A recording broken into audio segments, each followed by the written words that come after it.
How dumb does the system think we are? 30 years or 3 decades of his iron rule over the North African state of Egypt.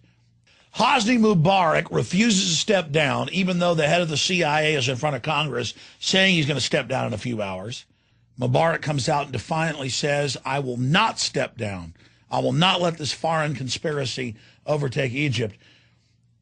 And then magically, we're now told he had a stroke right after that. And the army announced the next day that they would be, quote, reforming things. This is a public military coup. There's no democratization. There's no calls for election. CNN and Anderson Cooper, who's admitted CIA, are announcing how great this move towards freedom is. Mubarak is reportedly in Egypt with a stroke, or maybe even dead. He's in northern Israel on the side of the sea. We don't know where he is. And where's the media? This is an issue that isn't even being discussed. Right after he says, I will not step down, this happens to him. What's developing here is the bodies are being buried. This guy has been the distribution center for the kidnapped people being taken to torture sites all over the world. This is the main central site for black sites or ghost sites where all this illegal activity is going on. This guy has the dirt on George W. Bush. He has the dirt on Barack Obama. This is the man who's followed all of their orders. There's a problem. In the last year, it's been reported that Hosni Mubarak refused to politically get behind green-lighting an attack on Iran when Egypt is on Israel's western flank. Hosni Mubarak refused to expand other wars in the region. And this is a message to all the other Arab regimes. You get behind this buildup towards war with Iran, or it's over for you politically. And now the Muslim Brotherhood, is admittedly British intelligence, is trying to overthrow Saudi Arabia, Yemen, Jordan, all of these allies. What does this say to people that have gone along with the New World Order? What does it say to individuals watching out there that have bought into teaming up with this system? You will be betrayed in the end. How much more obvious does it have to get?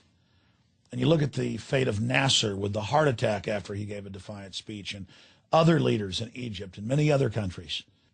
This is a message being sent out to the world, not just Middle Eastern politicians, not just politicians in Africa or Latin America or Asia, but to American politicians. Just like the message was sent with John F. Kennedy's murder. If you don't play ball and submit to the banking cartel, we will kill you, whether it's a gunshot to the head or whether it's a convenient stroke or heart attack. But the current issue that's looking us right in the eyes, that's in our face, is why isn't the corporate media in the U.S. talking more about the mysterious disappearance of Hosni Mubarak? The biggest story in the world right now is Egypt and the rebellions spreading all over the Middle East, North Africa. Why isn't it a bigger discussion about where Mubarak has gone to and what messages it send to all these pliant dictators and servants that the British and the Swiss and others are moving to seize the ill-gotten gains of Hosni Mubarak after he served them so well? Yes, Mubarak was a terrible dictator, just like Saddam Hussein, just like bin Laden was a globalist asset. But why are they treating their servants so badly? Did they ask him to do something so horrible that his conscience kicked in? We know the facts. There was a Western-funded military coup of Egypt. There are no elections. Just like shark teeth, Mubarak has been removed and another row has rolled up. And then we're told this is freedom? The people are smart enough to understand what's happening.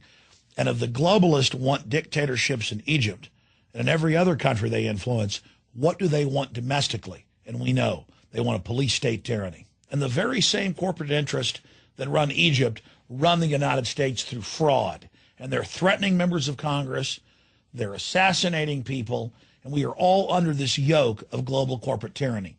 But once we wake up and are aware of it, it loses its power. So wake up.